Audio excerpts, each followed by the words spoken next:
Good afternoon, dear friends. As always, we are here with you daily, analyzing the situation on the front lines. You know, I occasionally get a very reasonable question in the comments. Why don't the Ukrainian armed forces surrender, for example? Or why is it so difficult for them to surrender? Take the example of Velyka Novosilka, where they were completely surrounded and blocked off, unable to escape. Even a humanitarian corridor for surrender was provided, but many preferred to die instead. The truth is, it's not about some kind of fearlessness or bravery. I believe they are afraid that being in captivity is worse than dying. Whether it's due to propaganda or not, there is a video circulating from the Velyka Novosilka area showing a Russian soldier spending several minutes persuading a UAF soldier to surrender instead of dying in vain. He assured him that no one would torture him, nothing bad would happen, and that he would simply wait for an exchange in a camp. After 3 or 4 minutes of persuasion, the Ukrainian soldier finally laid down his weapon and surrendered. That's the kind of situation we're dealing with. Before we begin, I'd like to sincerely ask you to subscribe to the channel. Your subscription helps support and grow this channel. Thank you to everyone who has subscribed. Now let's move on to the situation on the front lines. Let's open the map and start by examining the situation around Pcrk. The situation here is quite interesting, especially on the western flank. First of all, remember the UAF's counterattack in Udakne. They deliberately brought in reserves, gathered a strike group, and launched a counterattack. Their goal was to completely push Russian forces out of the urban-type settlement of Udakne. Their plan was only partially successful. They managed to push Russian positions closer to the eastern part, but failed to fully dislodge them. 2 days later, this partial success was entirely nullified. Russian forces regained their lost positions in the settlement, advancing into its central area and now approaching the railway station. Additionally, movement is taking place to the south of the settlement and parallel to the central advance. It is important to note that, as of now, Russian forces are just 4 kilometers away from the border of Dnipropetrovsk oblast, precisely 4 kilometers and 30 meters. My forecast remains unchanged. Russian forces will enter Dnipropetrovsk oblast in February. If we shift to Kotlin, which Ukrainian sources on Telegram have claimed to have recaptured multiple times, the situation is as follows. An agricultural farm to the north of the village has been taken. Currently, Russian forces are consolidating their hold on the occupied areas, including the farm, Kotlin itself, and surrounding territories. Ukrainian sources are panicking for 2 reasons. First, they note that Russian forces are building up their group in this area and may make a breakthrough along the railway. Looking at the map, if they move along the railway, the fields offer no fortifications all the way to the entrance of Pcrk.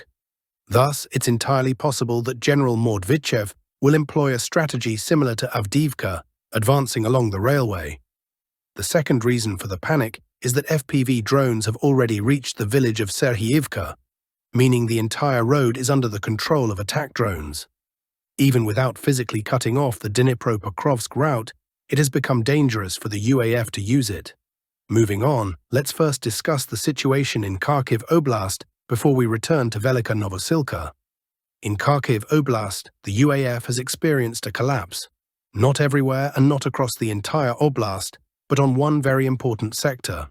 This is the area of the Russian bridgehead on the right bank of the Oskil River. To give some context, despite personnel shortages, the UAF sent 2 battalions here to eliminate the Russian bridgehead.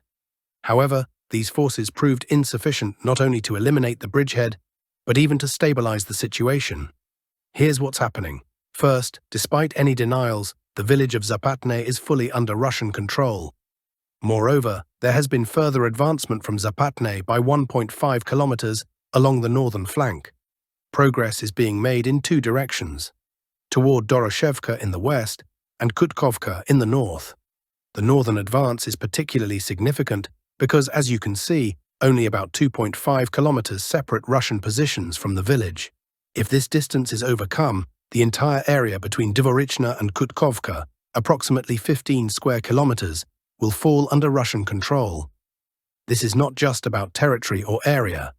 By pushing UAF positions back nearly 7 kilometers from the Oskil River, Russian forces will be able to establish pontoon crossings and bring heavy equipment to the right bank. fundamentally altering the situation there. Currently, such attempts are thwarted by Ukrainian positions close to the river, which inflict immediate fire damage. To address this, the Russian military command has prioritized pushing the UAF back, and it is successfully achieving its objectives. Yesterday's success in the area between Dvorichna and Novo also contributed to this effort. The forested area between the villages is now fully under Russian control. As a result, the total area of the Russian bridgehead on the right bank of the Oskil River has reached 20 square kilometers. Clearly, 2 UAF battalions are insufficient to push Russian forces back to the left bank, let alone stabilize the front. Now let's move on to the situation around Velyka Novosilka. In just 24 hours, the situation here has changed beyond recognition. Remember yesterday, when we analyzed the map, and around 30% of the settlement was still under stable UAF control. Now, as you can see, there are no such areas left. The UAF no longer controls anything in Velyka Novosilka. It's either fully under Russian control or a grey zone. For example, yesterday the UAF still controlled the stadium and even tried to build defenses around it. That didn't work out. The stadium and the surrounding area are now fully under Russian control.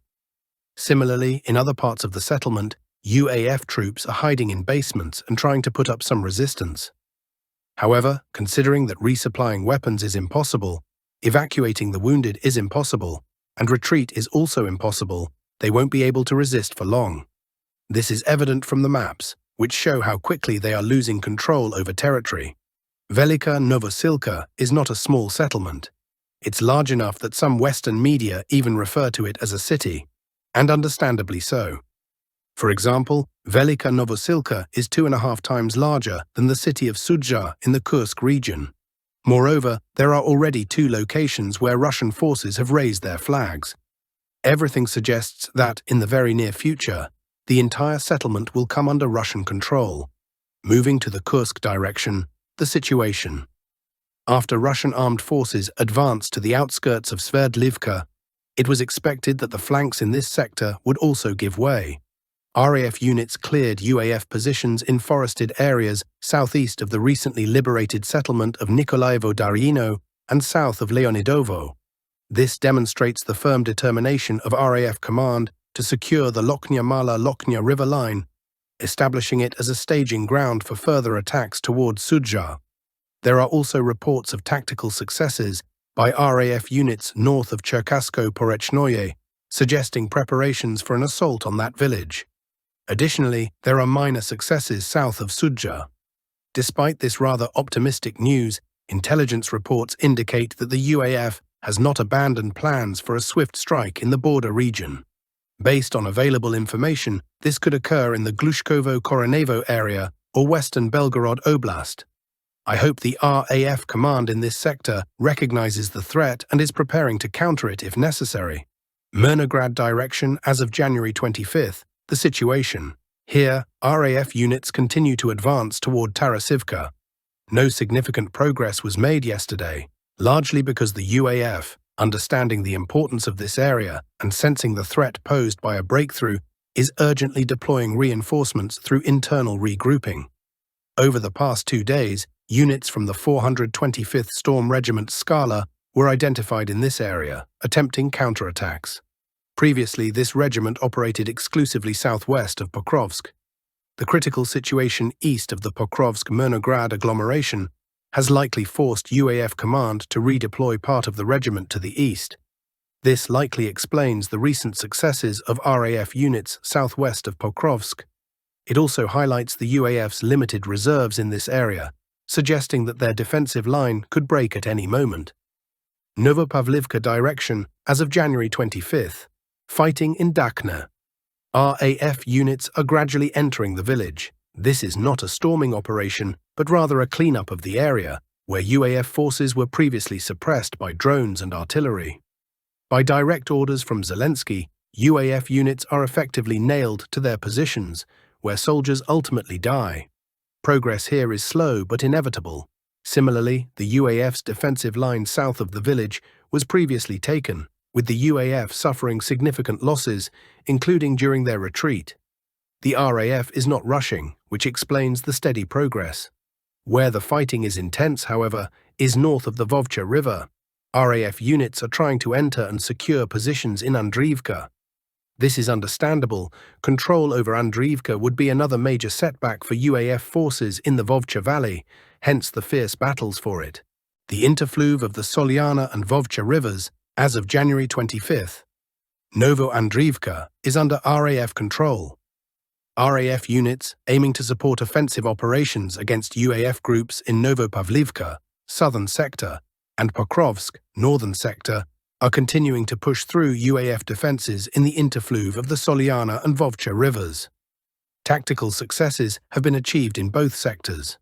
In the southern sector, RAF forces completely drove UAF troops out of Novo Andriivka and are consolidating their hold to use it as a springboard for the assault on Serebryan. In the northern sector, progress has been made in Nadivka, where the UAF has also been largely expelled, and south of Uspanivka, Novoalexandrivka. I believe more good news from this area will follow.